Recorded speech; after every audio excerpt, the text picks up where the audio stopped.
Hello and how's it going, everybody? It is Skullzi here with the latest gaming news, rumors, and speculation. Believe it or not, we are somehow in the real timeline right now, where a major Starfield gameplay reveal showcase is just about a month away. It totally feels unreal after the many years of speculation over trademarks and job filings, but we are finally almost to something real. And despite E3 being cancelled this year, it lives on in spirit, and that spirit is strong as we have not only Summer Games Fest on June 9th, but also the Xbox Bethesda showcase on June 12th. And seeing how Xbox has been wanting to broaden its audience lately, we'll no doubt see plenty of new Bethesda info and announcements at obviously the Xbox showcase, but also Summer Games Fest as well. In today's video, I want to give you my thoughts on anything and everything we could see from the entirety of Bethesda, starting with Bethesda Game Studios and Starfield, and going through every studio from id to Arcane to Alpha Dog. We'll have a lot to break down in today's video, so let's not waste any more time and get straight into today's content. We're going to start with the big one, Todd Howard's elite shadow organization known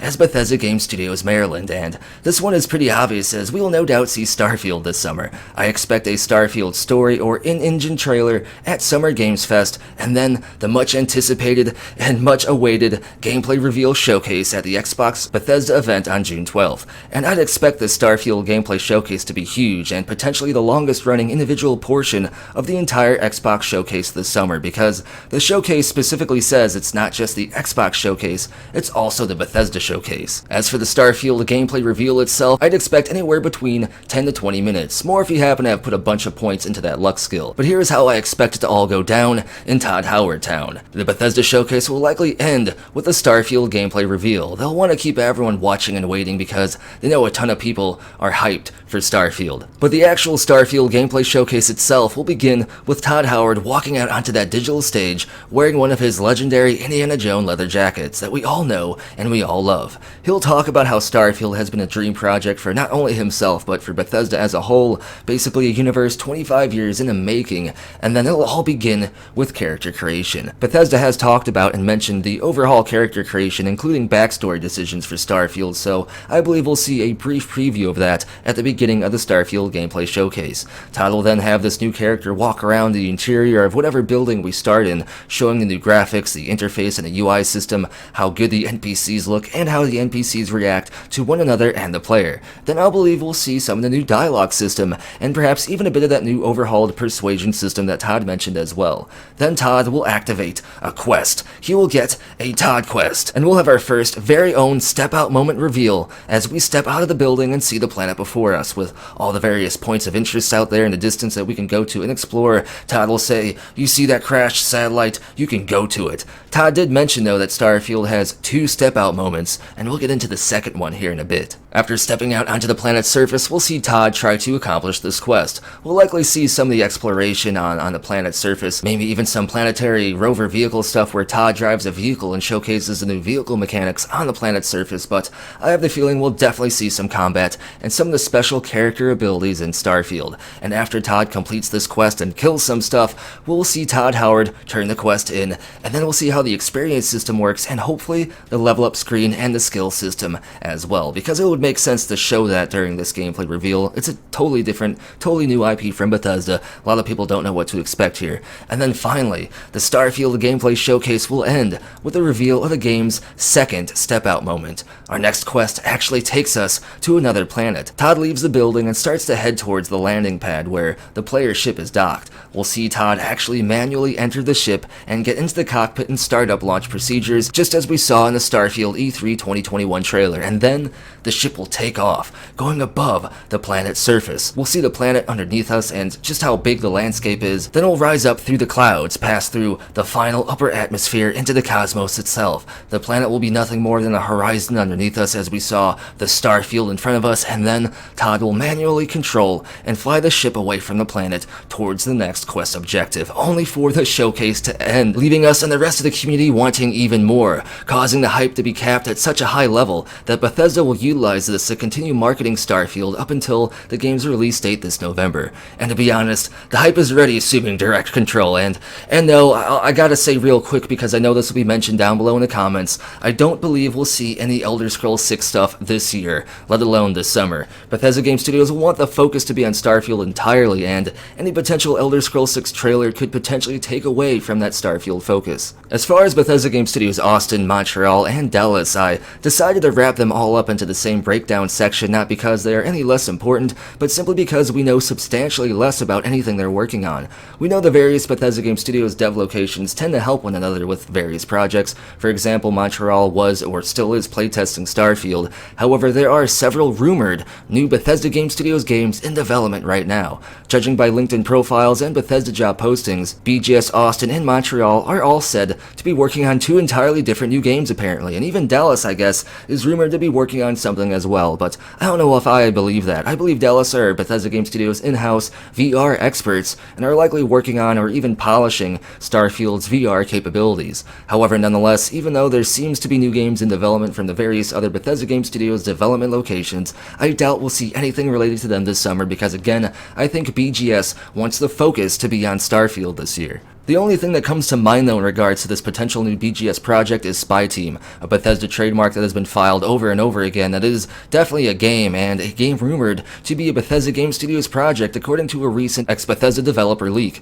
If this is the case, I'd expect Spy Team to be the rumored BGS Austin project, and I'd expect it to be somewhat like the cancelled Battlecry game that Bethesda Game Studios Austin was working on before they were acquired by Bethesda back when they were actually called Battlecry Studios. I'd expect this Spy Team game to be an arena hero-based shooter kinda like Battlecry, but with RPG elements and competitive objectives within the game world that both teams can try to accomplish while trying to take each other out. If we did see anything Spy Team related though, I highly doubt we'd see anything like it this summer. I'd expect the focus to be on Starfield like I keep saying. Let's move on from Bethesda Game Studios to Machine Games, another legendary studio. Machine Games is confirmed to be working on Indiana Jones with Todd Howard at the lead, and I'm not sure how Todd Howard can do all these projects at once. Maybe he has a vault somewhere with cloning capabilities. I mean, that would explain why he doesn't seem like he ages, but anyway, I actually expect we could see an update trailer for Indiana Jones this summer, as the announcement trailer was long enough ago that I'd say we are in new Indiana Jones information territory. If we do get a trailer, it'll likely focus on the story and setting aspect of the game, while hopefully also showing us what kind of game this will even be. No doubt we'll be hitting up some ancient tombs and ruins for artifacts, but I feel like this Illinois James game will be much more than all that, and I hope that it would be teased in this potential trailer this summer. We can't talk about Machine Games without mentioning Wolfenstein 3 though. Pete Hines did confirm back in 2018 that Wolfenstein 3 will come eventually, and that the game will eventually be the end of the BJ Blazkowicz trilogy, but as far as I know, Machine Games just has the one development location in Sweden, so unless they have 2 separate dev teams within their one Sweden location, which is possible, then most likely they're just focusing on Indiana Jones first before even working on Wolfenstein.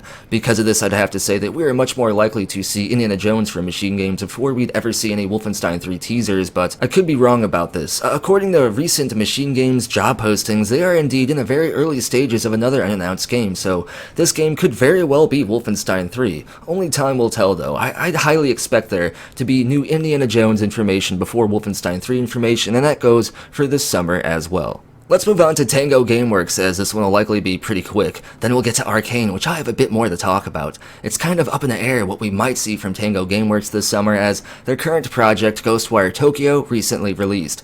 On top of that, Ghostwire is still under contract with Sony to remain a timed exclusive, so because of this agreement, it might not even be allowed or possible for Ghostwire to be at the Xbox Bethesda showcase at all. It's possible we could see some more Ghostwire marketing at Summer Games Fest though, but it is confirmed due to recent Tango job postings and LinkedIn profiles again that Tango seems to actually be in the early development stages of a new unannounced game as well. Bethesda has been busy lately apparently behind the scenes. Many believe this new Tango Gameworks game could be what game director Shinji Mikami has been wanting to make, as he had said previously he would like to make his own new IP, but it's way too early to speculate on that specifically, nor do we have really enough information on it at all. Because of this, we very likely may not even see anything from Tango Gameworks this summer, except for some more Ghostwire marketing. Let's move on to Arcane Studios, and I can't talk about Arcane without talking about Prey 2, which we'll definitely mention here in a minute. Arcane has 2 development locations, one in France and another in Texas. Their France location recently released Deathloop, and their Austin, Texas location is working on Redfall.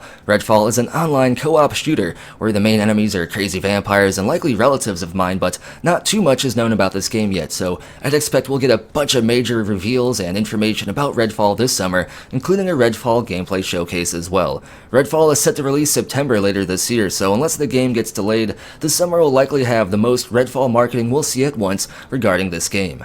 As far as Deathloop goes, it's kinda in the same Sony timed exclusive area as Ghostwire Tokyo, so because of this contractual arrangement, we most likely won't see any Deathloop stuff at the Xbox Bethesda showcase, but instead, we might see some kind of new Deathloop content or DLC announced at the Summer Games Fest. And that brings us to Prey 2. It seems like both studios are busy right now, so Prey 2 may not have any kind of reveals or anything this year, unless they want to drop some kind of like love and show us a very early Prey 2 announcement trailer or something and just say the game is many, many years away, but I gotta say, we probably won't see any Prey 2 stuff this year, and we might not even see that much regarding Arcane, except for a ton of Redfall marketing. And Redfall does look pretty interesting, so I'm interested to see more about that game. Next, let's touch on id Software. There isn't much to say here either, but there is some interesting stuff we can go through real quick. It's expected Doom Eternal will get a sequel at some point, and judging by how id Software LinkedIn profiles and job postings once again, it seems very likely that a new project has been in development for some time. I believe this game will most likely be a new Doom game or a Doom Eternal sequel,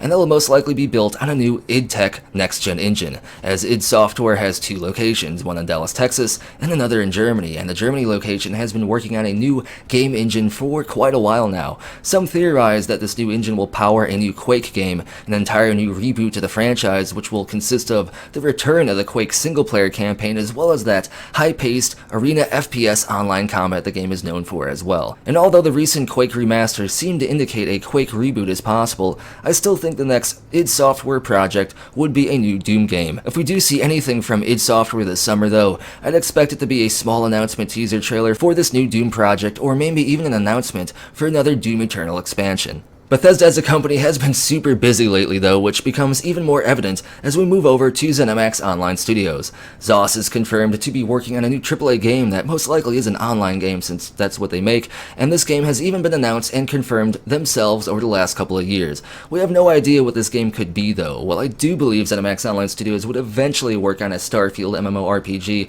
I don't think we'd see this Starfield MMO for many, many, many years, meaning this new project is likely an entirely new IP. As ZeniMax concept artist recently put up concept art that definitely has space vibes to it though, so some wonder if perhaps recent rumors are true and this ZOS project is a Mandalorian style game. Recent ZeniMax Online Studios job postings indicate the game will indeed have both player controlled and NPC controlled vehicles also, so it seems very likely based on that and the concept art this game could be set in space, but that is just speculation. None of these rumors are confirmed, but it is confirmed ZeniMax Online Studios has been working on something and that the concept art has space vibes to it, and that the game will have some kind of vehicle system to it as well. But either way, based on them confirming this game's existence over the last couple of years, we might see a reveal or announcement trailer this summer. But then again, the Elder Scrolls Online will no doubt continue to get new content over the years as well, so we could always see a new announcement or some new information for ESO as well. That's most of it, but before we close the video out, we gotta talk about Roundhouse and Alpha Dog Games.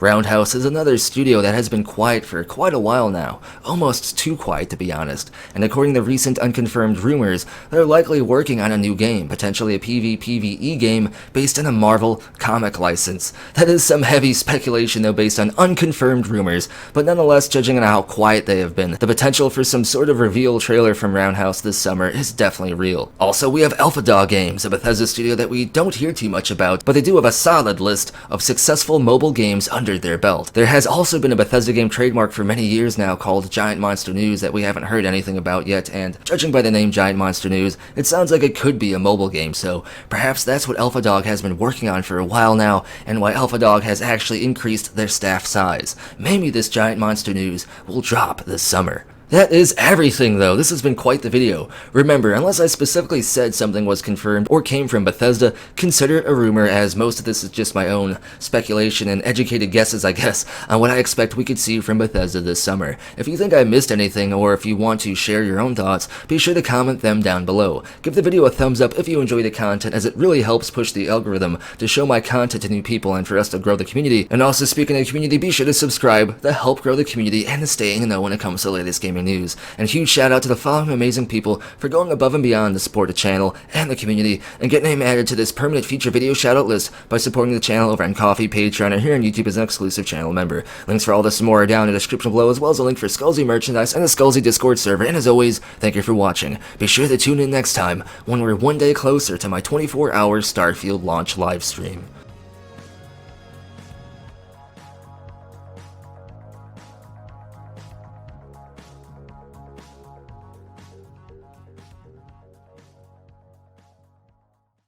it just works.